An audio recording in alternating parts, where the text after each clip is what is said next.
Welcome to your community. This is your hometown. This is Walton Entertainment. This is where you can hear from the community and those making a difference. We explore topics, local festivals, arts and entertainment, and local news. For this program and much more, visit us online at yourlocalstream.com. That's yourlocalstream.com.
Mr. Davis, you'll start with this question.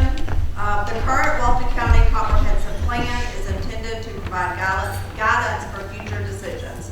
If elected, what level of commitment would you have to follow this plan? The comprehensive plan was a document that was created and really thought through. It has some community involvement in that plan that was created with responses.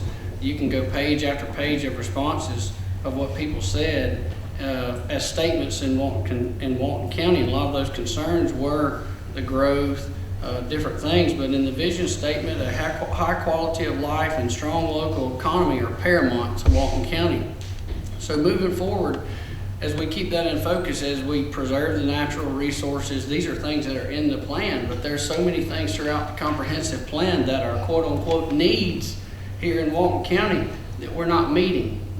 For years, it's been 2 years that this plan has been enacted, and there's needs that we still are not meeting and still not holding up as an obligation to the residents of Walton County. So I have a huge commitment to the plan. Okay, thank you. Mr. Thompson. The comprehensive plan is a recommendation moving forward of the commitment of county areas. This plan gets updated on annual and multi-year basis, because when this plan was first brought forward, there was no such thing as solar power, but now there's solar power areas in Walton County. The plan is a recommendation. We follow it as best we can unless there's something comes up the plan hasn't thought about. And I support the plan. Thank you. Mr. Myers. Yes, appreciate the question. Yes, the comprehensive plan, like Mr. Thompson said, gets updated, and yes, I think we need to. I mean, it's been in place, and I think we need to be committed to it, and I think it needs to be updated regularly. And being sitting on the planning and zoning board, things came before it. The comprehensive plan was in place, and you have to follow some of those guidelines. There are some situations where you don't have to, but I think, yes, I would be committed to the plan. Thank you. Mr. Wemos. I've read the comprehensive plan. I agree with the concept of the county having a plan. I've read the comprehensive plan, agree with the concept of the county having one and then following it. However, the comprehensive plan is, while it is guidance, it's also very short on any kind of details. We've had Chairman Thompson and others state that there are definable numbers of people moving into Walton County over a given set of years. None of those numbers are actually reflected in the comprehensive plan. There's nothing in the plan that says infrastructure needs to be updated, houses need to be built, or any of this stuff needs to be done within certain given year time frames in order to meet those needs. That should be updated, so therefore the plan should be readdressed. Thank you. Mr. Brandon? I always stand up, that's just what I do. Except when I'm supposed to sit down, so I do that also. 6 seconds, go. All right.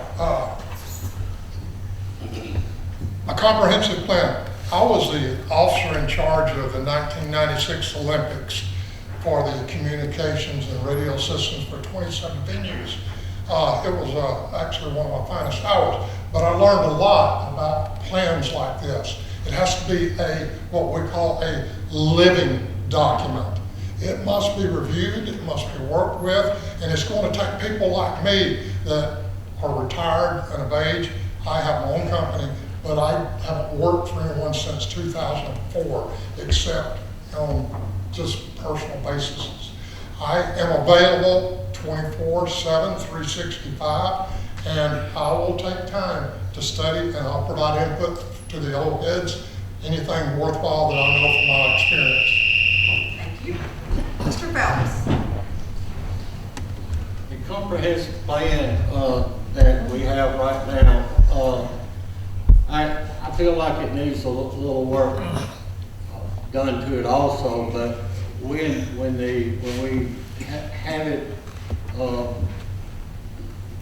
commissioners and all work on it and get it to where that I think it should be, then I would be committed to live by the comprehensive plan. Thank you. Mr. Dixon? I am committed to the plan. Well, there's a couple of words in that question that make a whole lot of sense. Intended, guidance, and future decisions. So although I'm committed to the plan, or the plan, like someone said earlier, it's a living document. So you have to make decisions that plan was set aside 2 years ago based on what we knew at the time. So I'm committed to it, but at the same time, you got to be able to change and be able to adapt to it. So I think it does need to be looked at over time and adapted to and changed when necessary, but I am committed to it. But it does provide future guidance for future decisions. Decisions at the time we made based on what we knew at the time, things are subject to change. No one saw COVID come in 2020, and so that changed a whole lot of plans out there. But I think the good thing about this board is we are a committed board that can sit down and make decisions and listen to citizens and make decisions when necessary, sometimes hard decisions. Thank you. Thank you. Okay, our next question is sort of a two-part question, okay? So if elected, how important is citizen involvement to you? If it's important, how would you propose more of it? If it's not important, why is it not important? Okay, everybody understand the question? All right, Mr. Wingles, we'll start with you. I believe that the involvement of citizens in government is paramount. One of my biggest problems that I have with the current government as it sits is it doesn't appear that the board at least listens to the citizens very often. We can evidence that by in the last comprehensive plan, 88% of the people that responded to the survey that asked how zoning issues were going responded negatively. That made zero impact on the Board of Commissioners or anybody else within the county government to change what they did. I would listen to those people, look at those things when we have something as important as a survey of our county citizens to say what their feelings are. I would also go out and attend for instance, the local Loganville City Council meetings, their planning meetings. Those are all constituents within District 2. And I think that if you're the District 2 Commissioner, you should have a really good feel of what's going on there as well as everybody else. Thank you. Thank you. Mr. Brandon? Yes, ma'am. If elected, when I'm elected, the citizen contact is the utmost priority for me. And that's absolutely true. Been thinking about it a long time. One thing that I've already done is gotten in touch with the proper technological support organizations that can provide me and Walton County, at my expense, a information hotline. And I've talked to people in my community, and they're open to that. It's not to talk to me, it's to get information. You're going to find out what's going to happen on the Highway 20 corridor. You're going to find out what's happening on Walker Bennett with the 39 acres that they just sold. They're going to have information available to them on that hotline, if you will. We will see that we keep it updated. But it's number one on that. How, if elected, how important, it's number one. And absolutely it's number one. And also educate them on how to vote and what days vote. Only 18% participated.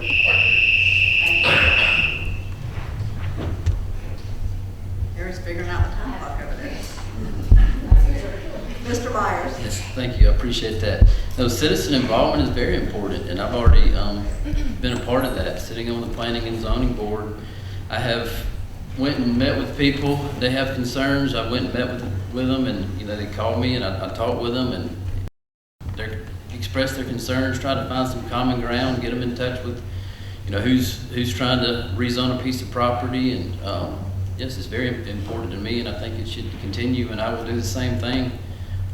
They just pick up the phone and call me and say, Pete, what's going on here, and can we work it out? And I think we can just always find some common ground, and I'll continue to do that, and go from there. Thank you. Mr. Dixon.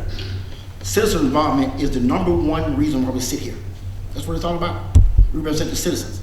If we're not representing the citizens, then we're not doing our job. So in my opinion, that is the number one goal of the commission, is to listen to its citizens, represent them, and get involvement. How do you get that involvement? On the phone, answering emails. I remember a year or so ago, I went to a board meeting down in District 4 and sat in a hotbed of people who were mad about rezoning. And I could have shied away, but I went down there and I sat in that room and I listened to what they had to say, and we tried to come to a common ground. So in my opinion, it's all about listening to the citizens, seeing their viewpoint, and trying to work out some compromise so everybody can be somewhat happy about the decision made. So I think it's paramount. It is the only reason why I sit here. It's the only reason why I've been involved in this community, is to get citizens involved. And I make every decision that I make based on what my citizens tell me in my district. And I'm proud of that fact. Thank you. Thank you. Mr. Phelps. Yeah, I agree. Citizen involvement is probably the most important thing that we should respect about our citizens. They want to get involved. They want to ask questions. They want to know different things that's going on. And I think we should definitely take our time and listen to them, and see can we help them in any way or respect, and answer their questions. A lot of times I know that I haven't been treated the same way throughout the years, and I know how it feels. So it's very important to listen to the citizens of Walton County, and I would do that every time. Thank you. Thank you. Mr. Thompson.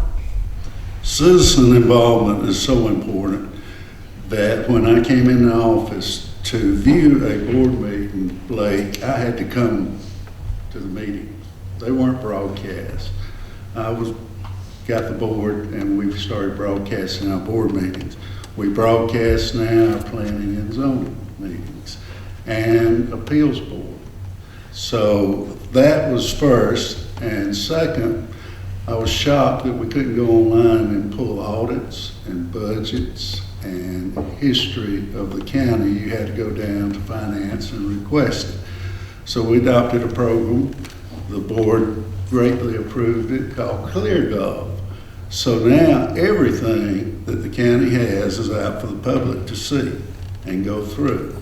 All that has happened in the last 3 years and 3 months for Walton County. We're finally catching up to the times. So yes, citizen involvement. If they don't have information, they can't get involved.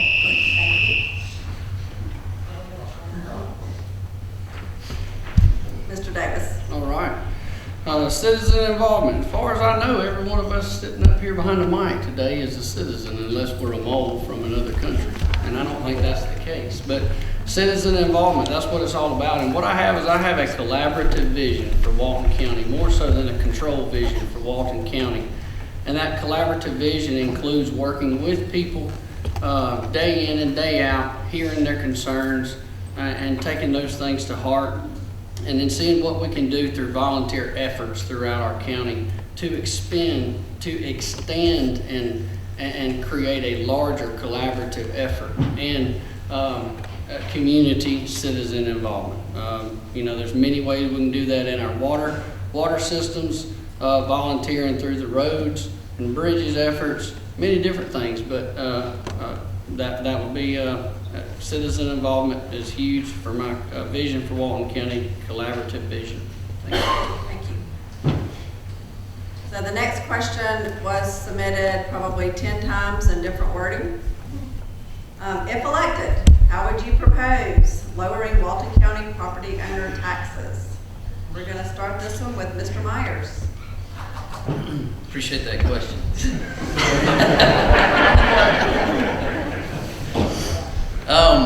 Well, when I get elected, I would, and I have not been elected yet, so when I get in there, I would like to find a way we can do that. I'll be honest with you. I know I'm going to live through this. I'll be honest with you. I do the best I can. I got a business background. I got a lot of knowledge of that financially. I would, and I've got a business in Walton County. I wouldn't want to. I got a lot of property in Walton County. I don't want to pay any more taxes myself. So I'll promise you, I'll go to bat for all the citizens. Thank you. Mr. Wemos. Frankly, I would simply propose and then vote for lowering the property taxes. I would simply propose and then vote for lowering the property taxes. Right now, as we speak, the county has over $150 million sitting in the general and enterprise funds. The departments of the county have not even begun to start spending their 2022 allocated money. So there is money sitting in the county that is ours, it's the taxpayer money, that we could use to lower our taxes, improve services, or do anything else like that. I would go with the route of lowering taxes. That goes also with the SPLOST. That's $20 million a year of economic potential. But lowering property taxes, yes, absolutely. All of us took a hit when all of our houses were reassessed in 2020, and that hurts. Thank you. Thank you. Mr. Brandon. Yes, ma'am. When running a business or using a business head, you really look at two things. I think in the military they said something like divide and conquer. You get promoted, you either ask for castration or lobotomy. I chose neither. The most important thing is cost containment and revenue enhancement. We must look at where our expenses are and contain costs. If there's somewhere to cut that and it's reasonable and the leadership believes in it and the citizenry believes in it, that's the direction we need to be going. If there's revenue enhancements out there, listen to new ideas, bring in more money. Then you can lower taxes. It must be looked at. That is revenue to us. That's how we function. So that's what we have to do. We have to analyze both sides of that, because without a balance, you're going to be in trouble. And we're headed there now. Thank you. Yes, ma'am.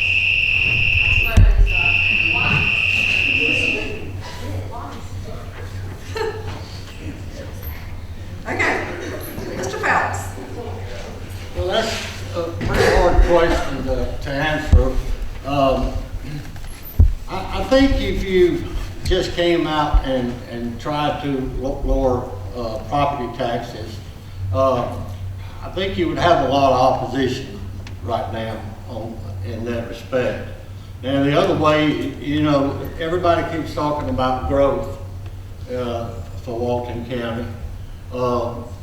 I think we're going to have growth. I don't know how we're going to be able to stop it, but I think if we have growth in Walton County, that it will lower our property taxes because we'll have more revenue to take in.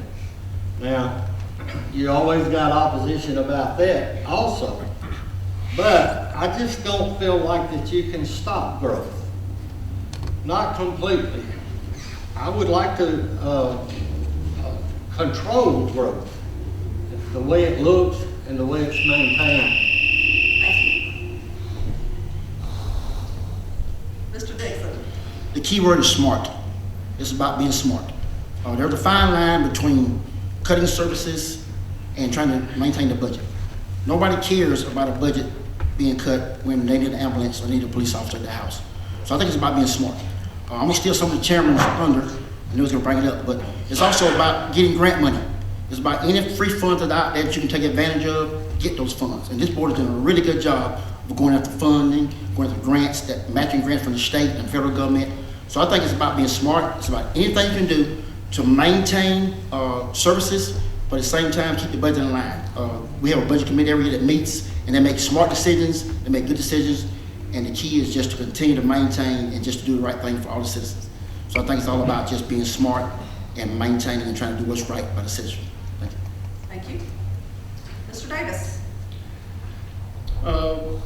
Proposing and lowering property taxes. If we start talking about that right now, you're talking about a couple of years before you start even seeing it in your tax bill. So it's something that we've got to plan for. Yet again, as I talk about plans, we've got to plan for it. We've got to plan what are we going to do. And the number one thing we've got to do is we've got to stop growing our government. We've grown our county government at an exponential rate, and that's shown. It's shown in our tax basis. So I would propose the number one thing we've got to do is stop growing the government. As we move forward, we preach it on the federal level, and here we are at a local level. We've got extremely liberal practices sometimes happening in our area on the concerns of growing our government. And so that's I would say the number one thing to be is stop the bleed and not stop growing it. Thank you. Mr. Thompson? Thank you. We did, my first year, lower the millage rate, and then Bidenomics took place and we had hyperinflation. In the following 2 years, we had 16.5% inflation. We were short 24 firemen that needed hiring to staff, and we've kept the millage rate the same. Yes, I've gone after grants. I've managed our money better. We are passing $152 million in grants, rebates, and savings for the Walton County taxpayers. And Mr. Wimmel, money that's in accounts for like building the jail, that's borrowed money. Like for building the reservoir, that's borrowed money. That's all bonded. I did bond the jail at 1.81% interest, fixed for 30 years. Question number 5. If our county receives an influx of undocumented immigrants, what would be your plan to mitigate the impact on our public services? Mr. Wimmel?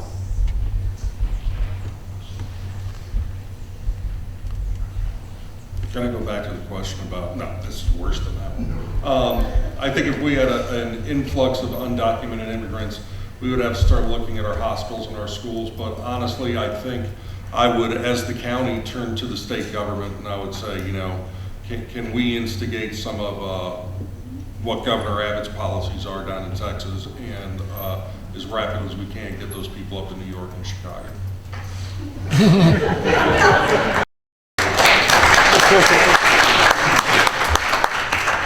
Y'all all want to skip?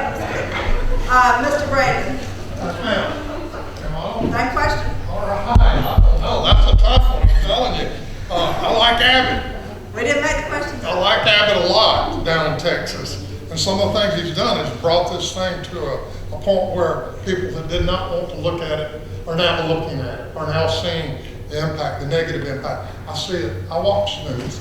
I watch it every morning for a while, sometimes a little bit longer. And there's always something in there about it. Good God, I don't have an answer for it, but I probably pray him well. I don't want to say good God, so I'll be wrong on that. But the infrastructure, that's the most important thing. The medical, the school system, the impact on the younger people is a high priority for me to make sure that they're, as I said, I have 2 children. We're just almost have to take it as it comes, but we're also going to have to discuss it amongst the leadership as to what we think we should have. We got to be willing to compromise and consolidate our efforts. And take into consideration the people up north. Thank you. Mr. Myers? Yeah, that is a very tough question. Best answer I'd say was deport them. Deport them. I mean, I don't know what else you want to say. It'd be tough. I don't even want to think about it happening, but yeah, I would say deport them. Mr. Dixon? Well, first of all, I hope it doesn't happen. But if it does, the good thing about this county is we got stuff in place. We got some resources in place. We got our infrastructure is being looked at, and we have a healthy fund balance that allows us to be able to, for a rainy day fund. So I think it sets us up really nicely. I equate this to COVID. When COVID hit in 2020, a lot of counties in surrounding areas failed because they didn't have funds to be able to handle it. We were set up in a good way. We had a rainy day fund.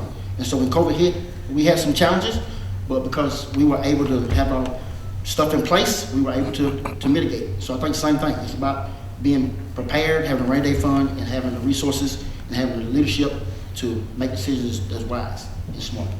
Thank you. Mr. Phelps? Well, I don't know if the county's prepared for that or not.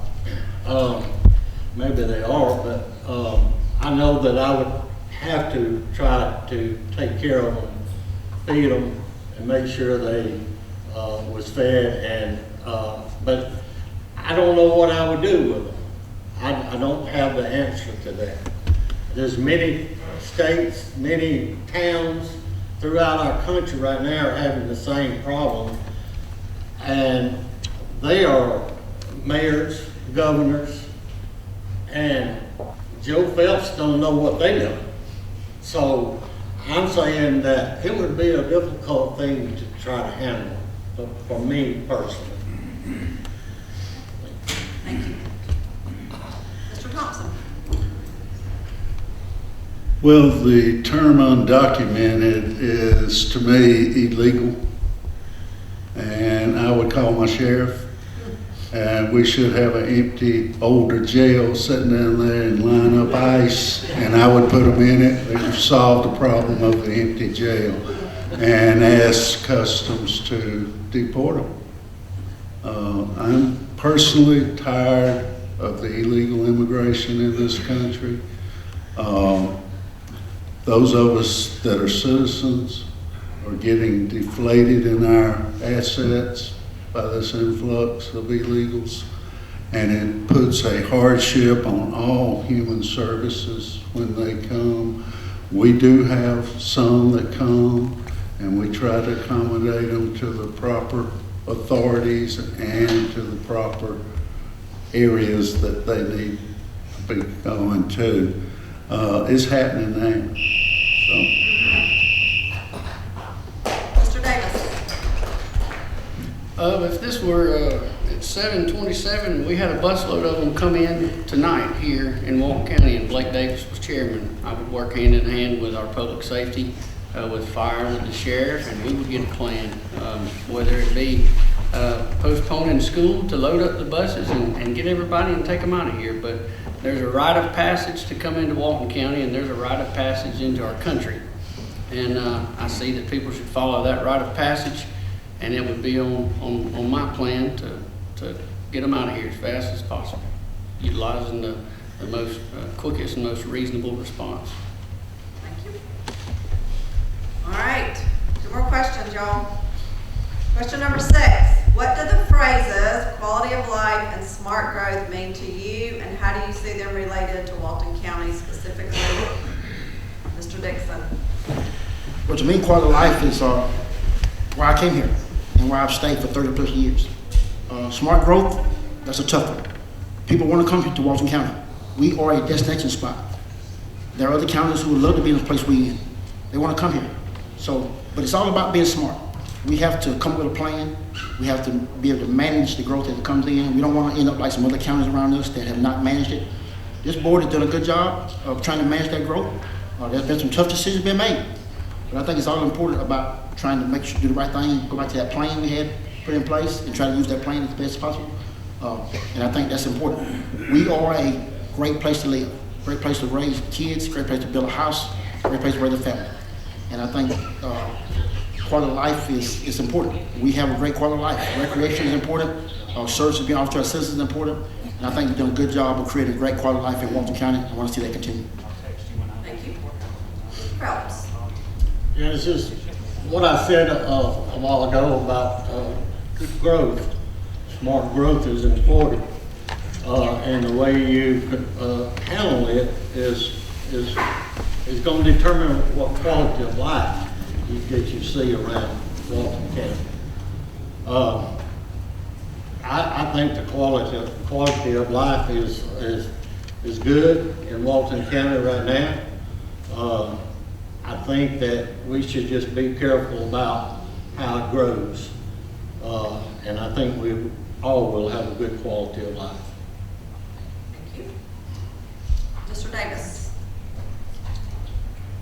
Quality of life, what it means to me. That's a subjective question as far as every person in Walton County, but what it means to me is a place that I can live, I can work, I can play, and I can enjoy, and I can be a part of, and I can raise my family that way one day that they can want to be a part of this community or this county if they want to see fit.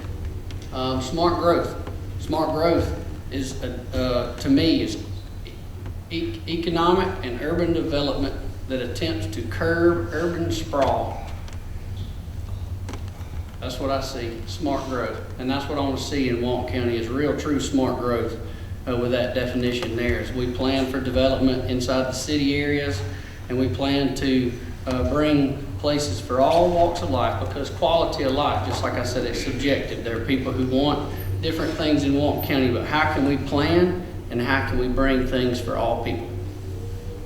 Thank you. Mr. Thompson.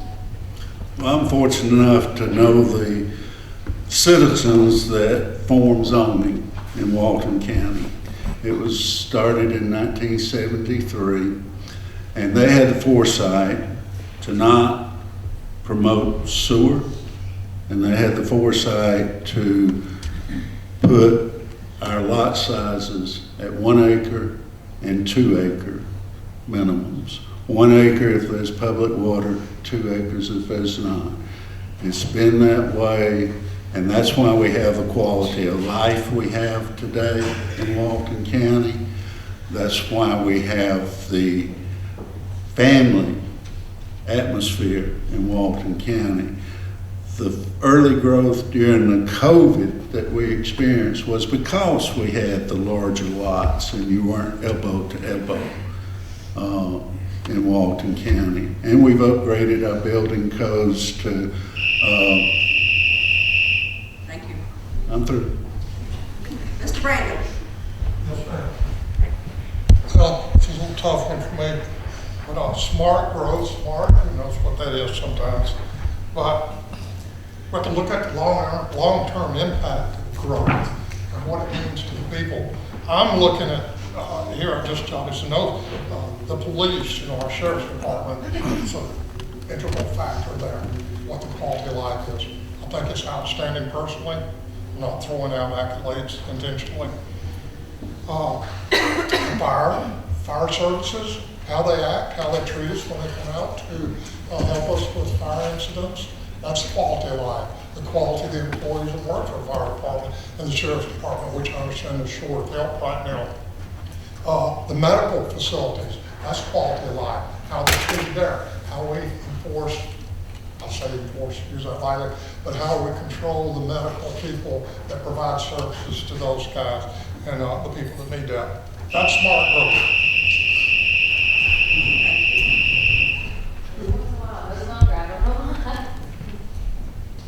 Okay, Mr. Myers. Yes, appreciate that. The quality of life, just feeling safe. And one thing I was thinking about, Mr. Brandon was talking, going to picking my kids up at school and seeing the Walton County Sheriff's Department directing traffic, knowing they're there protecting my children, making them feel safe. And I go ahead and tell you, a lot of these counties, we got a current sheriff that you just don't mess around in Walton County. I mean, it's a sheriff's department strong, and that brings a great quality of life. And I think we've got a good, also fire chief and the fire departments. If something happens to you or your family, they're there. Smart growth is a huge thing. Everybody throws that out, and I guess you go back to community involvement and working with the citizens and the neighbors that are, you know, if you have rezone issues and all that, just getting feedback from all those and just trying to keep a strong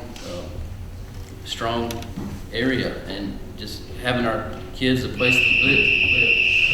Thank you. Mr. Winkles? Yes, I'm trying not to let the political scientist in me come out with the definitions for these, but I would say the quality of life for the citizens of Walton County would be basically their ability through all aspects of their lives to meet and pursue their happiness. That has to do with their public safety, their health, their economic well-being, as well as their safety and security in their own houses. Smart growth I would define as growth that is responsible to all of the citizens' needs and that is managed and planned. Planning being very important. That way we can go through, we can set the infrastructure in place that will allow all of that to go out, with that, to happen rather, without there being any major pitfalls or anything that takes place. Growth will happen inside of the county. It's a simple matter of how and how well it's managed. Thank you. Thank you. All right, deep breath, last question, here we go. If elected, how would you propose support of local businesses rather than the big box business? And that first one goes to you, Mr. Phelps. Well, I definitely would support the local business every chance I get, and of course I do now. We don't do a whole lot of shopping out of town except for maybe clothes, but we do all our grocery shopping here in the city, either at Publix or one of the local grocery stores. I just feel like that it's like me hiring someone to do a job. I'd rather hire a local guy than I had one that lives in Atlanta. So I do support our local business, and I plan to continue to do so. Thank you. Mr. Dixon. Several years ago, there was a campaign called Buy Local. I think it's important that we do Buy Local. I like what they do on downtown Monroe. There's where they buy small business Saturdays. So I think it's important that we support our local businesses. Like Mr. Phelps said, it also includes hiring local people to get for these jobs. And it also is important that the education system work together to prepare our kids to be able to get jobs in the local businesses. So I think it's important that we support local businesses. I think it's just, if you see, I know people complain about traffic, and I know people complain about downtown, but just support your local businesses, go spend money in the small businesses as opposed to going to the big boxes. You know, that way, because everybody think, a lot of people in this panel here are small business owners, and we depend upon local citizens coming into our stores and coming to our businesses to support us. So I think it's important that we do what we can to buy local and also employ local. Thank you. Mr. Thompson. Well, if you're elected, you're running a government that cannot discriminate between businesses. And we do support the local businesses and urge if the bids are comparable, equitable, and the same, we'll go local over big box. But there's certain laws, rules, and regulations that the government itself cannot do. But promote the citizens to support local businesses, and we've always done that, and that is the best of both worlds. Because the big boxes won't come if they don't get support, but the citizenry has to support those that are local. And before this closes, IMAT got the steel contract on the jail, which was huge for Walton County. Good. Mr. Davis. Local businesses are huge in Walton County. I'm a huge advocate for them. I'm a part of one, a local business in Walton County that this year, our family business will celebrate 38 years in Walton County, serving Walton County. So Walton, local businesses are huge. They're the backbone of the services in our county. It's local businesses. And then also moving forward, I've worked with the community out in the Gratis area against a commercial rezone, we stood strong, and I held strong in community involvement against a big box retail, which was Dollar General, that was coming to suit with a build-to-suit developer. And so now at that point in time, we still have no Dollar General. They're out and gratis. So I will be an advocate for the local businesses and pushing for local businesses in the area of Walton County. Thank you. Mr. Brandon? District 2 is like almost no man's zone for businesses. It's there. There's a term called economic multiplicative, and that's how money churns itself through the system. And the money can churn through small businesses, and it can go through large ones. A lot more money usually under big boxes. Off that subject, I think you all understand that. I'm not trying to explain to you, but just talking about it, is that the process, I have my own business. I've been incorporated here since 2004, I think, 2008. It's very, very difficult to manage because of the paperwork and all the difficulties I have of licenses and documents and inventories. I think we just smooth that process out a little bit. I don't know if the commission really has that kind of authority, but give some helpful hints from small businesses that are having difficulty getting their feet on the ground. And that's about it. Mr. Myers? Yes, appreciate that. Yes, like everybody else, yeah, I would definitely have been and will be an advocate for supporting the local businesses and again, local small businesses. And I would actually, I've been a part of one, and that's why Walton County is a great place to be. And without local businesses, you know, it helps the county more than more. So yeah, I would be very supportive of local businesses and have been for the whole time I've been there, as long as I could drive. Always been that way. So thank you. Thank you. Mr. Wimmels? Yes, I support local businesses. They are all told the largest employer in Walton County. However, I think that if I was elected, one of the first things I would be doing is taking a look at our current tax structure inside of the county and seeing what the taxes can be done to help out our local businesses versus those big box stores. When we look at our 1% SPLOS tax, that makes a large difference, 1% to a small business. 1% to Home Depot or Lowe's, not so much. But still, we can see just going over to District 2, there is no Home Depot or Lowe's inside Walton County there in Gwinnett. And that is because of the sales tax structure of Walton County.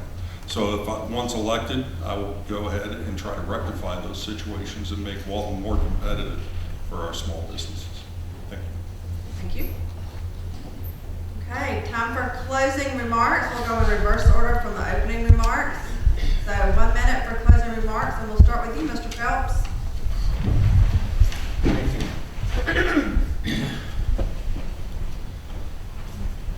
As a lifetime resident of Walton County, I wanted to reach out and ask everyone for their vote on May the 21st. I have been thinking about running for this seat on the commission now for like 4 or 5 years, and I just want to be in a position to where that I can listen to my people in my district and try to help their needs. And I'm determined to protect the future of our county. So I would appreciate it on May the 21st for your vote. Thank you. Well, thank you again for allowing me to get the opportunity to tell you a little bit about myself and why I want your support as the next for 4 years as District 6 Commissioner. What I am qualified for this office. I'm experienced in this office. I will represent the citizens of District 6 in every decision. I'm a servant leader, always putting others first before myself. I will work hard to keep Walton County fiscally responsible. I will work hard to provide citizens with the service they need and desire. I'm the best candidate for the job. I am a Christian, and every decision I make reflects my Christian values and morals. I will do what is right. What I am not I am not in this for personal gain. I'm not in this to represent any special interest groups. I'm not in this for recognition or to feel important. I am not a 6-0 vote man. I'll stand alone when necessary. I'm not afraid to make the hard and sometimes unpopular decisions. I am not new to this. I ask for your vote on May 21st. Early voting starts on April 29th. Thank you. Thank you. Mr. Wiggles?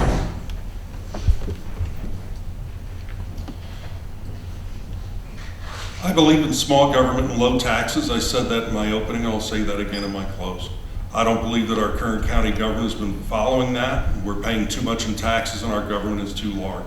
The largest employer in Walton County is the Board of Education. The second largest is the Walton County government. That needs to stop. Once elected, I will go about doing what is necessary to make that happen. I also believe that we should be following the will of the people.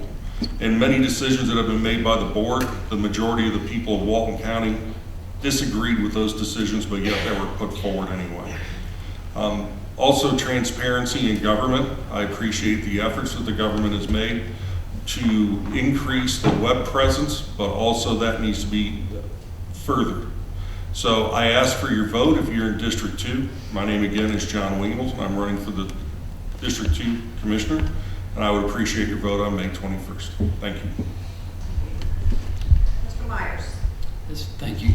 Again, I'm Pete Myers, and I appreciate y'all's time. I appreciate these gentlemen coming out also. But being born and raised in the county, being there, I have a lot of deep roots. I've got a lot of deep roots with people. I got a lot of deep roots with family, friends, having a business, having property there. And I want to serve the community, and I'm in it for the right reason. And every vote that I cast and everything I do, I promise you that I'll do it with integrity. I built that up over the years. If you ask anybody, I believe they would highly recommend me for the job. Everybody that I visited, I've reached out to hundreds, thousands of people in District 2. And I've got great responses from every one of them. And I think they know that I would have their best interests at heart. And I feel like that I'm the man for the job. And I really would appreciate you considering voting for me if you're in District 2 on May 21st. Thank you. Mr. Brandon? Yes, ma'am. In Corinthians, I think it's, Paul says, watch out about puffing your chest out. I'm not going to try to do that. My dad was Army Corps engineers on the Manhattan Project. After he got through, he's an electrical engineer. After he got through, he took me around the world. It's like Johnny Cash said, I've been everywhere, man. But it doesn't keep gaining 1 ounce of intelligence. I'll tell you what it did do. It built me a toolbox that I have now, and I can bring certain things out that I learned even at the University of Malta in the Mediterranean that I attended in the late 1960s. All right, here it is. I am highly motivated to serve and represent all county citizens with utmost dedication to preserving their rights and concerns. I am also committed to teaming with developers and business persons in an honorable and mutually beneficial fashion that will satisfy and protect the quality of life we mentioned earlier, desired by Walton County citizens. That's 1/3 of it. Mr. Davis? All right, thank you all for being here tonight. And you heard a lot of opinions, you heard a lot of answers on some questions. There may be some questions that you have that may not have been answered. I would encourage you to contact each of us if you have a question that was not answered and get that question answered here tonight or see us afterwards. But as we move forward here today, I want to be a true, honest representative for the people in an unbiased seat, not pushing any form of an agenda and not moving our county in swaying the needle one way or the other, but being true honest in every form or fashion, every matter that comes into play but set before us. But as we plan, you know, you've heard of visions, and you've heard my vision as a collaborative vision for Walton County, working with the people through community involvement day in and day out, working to do what we can to take care of what we have to take care of as responsibilities, but then also trying to keep our taxes low and promoting good health and quality of life in Walton County. Thank you.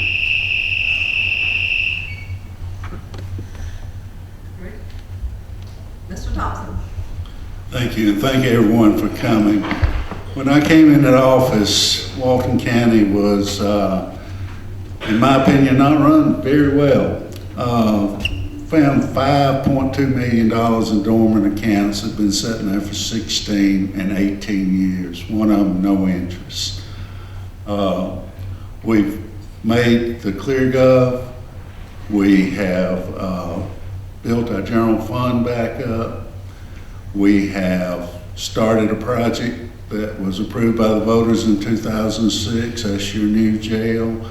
Had $26 million sitting in account for 18 years to do that. And now, of course, it doesn't cost that. You need someone with fiscal responsibility and management of the different departments, which I am overqualified for. And I will continue, if you so choose, to elect me as your chairman again. Thank you. Let's give these candidates a round of applause.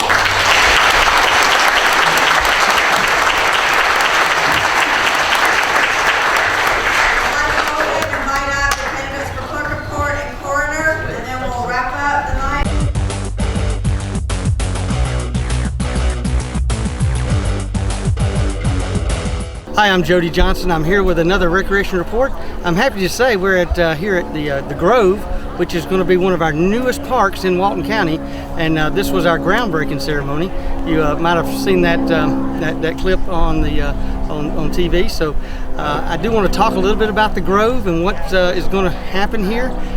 It is around a $42 million project, so there's a lot of aspects to this and a lot of work that's got to be done. It's going to take about close to 1.5 to 2 years to actually finish this project, and I do have Jeff Prine here with me today to talk a little bit about the project, Jeff, so I appreciate you letting us know what's going on. No worries, I'm glad to be here. This is what we call a destination park, meaning it will have athletic facilities and also community facilities. The athletic side will be made up of a 5-field softball complex that will have synthetic turf fields. It will also have a playground and shade structures in the center of it, and it will have a designated concessions and restroom facility. So self-contained for the athletic side. And we'll have an amphitheater. The amphitheater will seat up to 4,000 people. It will have a stage and a dedicated pavilion that will have the ability to seating up to 200 people with its own catering kitchen and restrooms. But the wonderful thing about that facility is the fact that you'll be able to use it for food truck events, for other types of things other than just musical or kind of events as well. We'll have a dedicated playground facility with a playground center, pavilions, restroom, all gated and secured. And then, of course, a walking trail around the entire facility. And then lastly, we'll have a community center that will have activity spaces, classrooms, meeting space, offices for the park. And then back behind it will be 6 pickleball courts, because you can't have a park without pickleball courts. Not these days. So, wonderful, wonderful facility. Yeah. And that's great. And the beauty about this park is they're building it with the aspect of the growth. We ended up buying a good portion of land out here, over 250 acres. I think it's around 270 acres altogether. Correct. Somewhere in there. So this is being done in phases. Obviously, we don't have the funds to do it all at one time, and we have lots of needs in Walton County. But this park, the additional ball fields, yes, that's something we absolutely need. If you come to one of our parks in Loganville, our West Walton Park, you'll see that it is very well overcrowded. So building the ball fields is a necessity that we have to have. The amphitheater is something that's really going to be and draw a lot of people to this area in Walton County, and the parking areas with spillover parking and the parking lots that we have for each of the components are all close enough to be used for the amphitheater. So we are going to be able to have those big events. EMC partnered with us. We couldn't have done this without EMC, who's coming and doing all of our site lighting. They were going to build their own separate facility, and they decided, hey, we'll just partner with you guys, and that way we can have our EMC annual meeting out here, which will be a great site for that as well. So if you have EMC Power and you come to that annual event that they used to have out at Criswell Park, you know that place, they just outgrew it. So this place right here will be perfect for their annual meeting that they have. And it's somewhat in the center of the county, so it's a better location for them as well. So we're looking forward to that. The community center, where you'll have the exercise programs, something that everyone likes to do. The quality of life that this is going to add to the county is unmeasurable. So we're looking forward to that. Again, it's going to take a little time to build this particular phase, and then hopefully in future SPLOST we'll be able to go back in and put some of those components that we had to remove out of necessity, like the skate park, the splash pad, eventually soccer fields, a larger dog park that we could have. So all that stuff will be added in the future.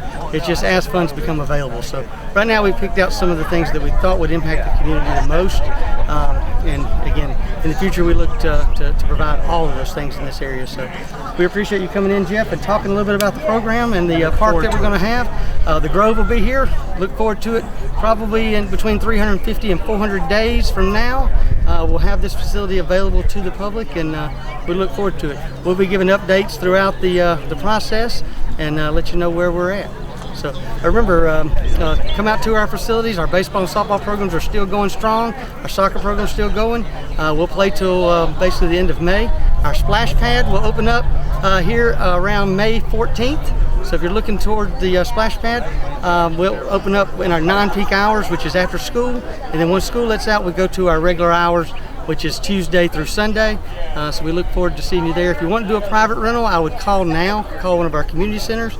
We've added some slots for that because it's so popular. People to have their birthday parties and things like that out at the splash pad. So I would give our community centers a call if you want to put that in the on the book. So until next time, thank you very much.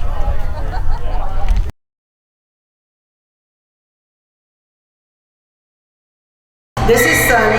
He's a male, not neutered. We got him down as like a St. Bernard and a Toledo Shepherd mix. Super sweet. He's about a year old. He needs a home. This is Neva. She's a pit mix. She is spayed. She's an adult, not sure of her age right now. She's been here since the end of March. She needs a home.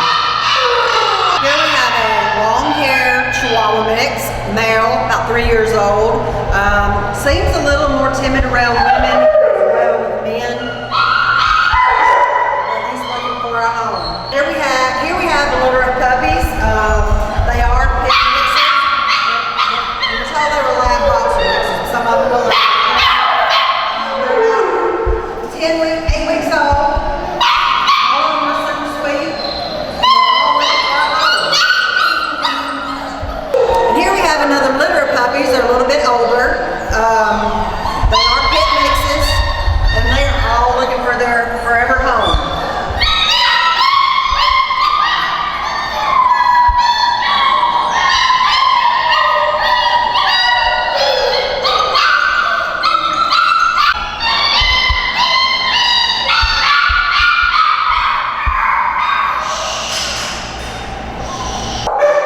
This is Sookie. She's a senior dog. She's not spayed. She's super sweet and needs a home. We have a pit mix. Her name is Bashful. She is already spayed and microchipped. She's barking right now, but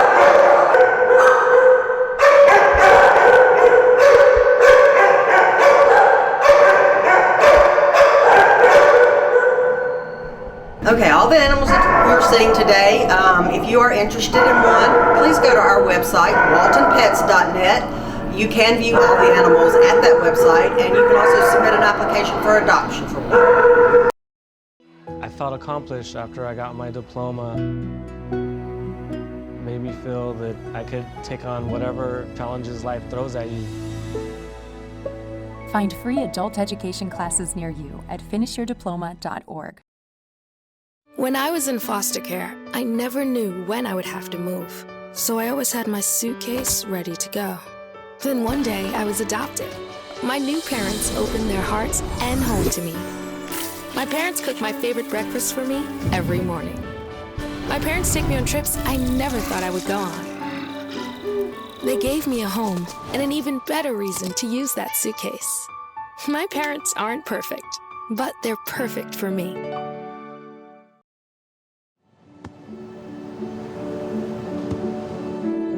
I don't remember how it started. Go to that.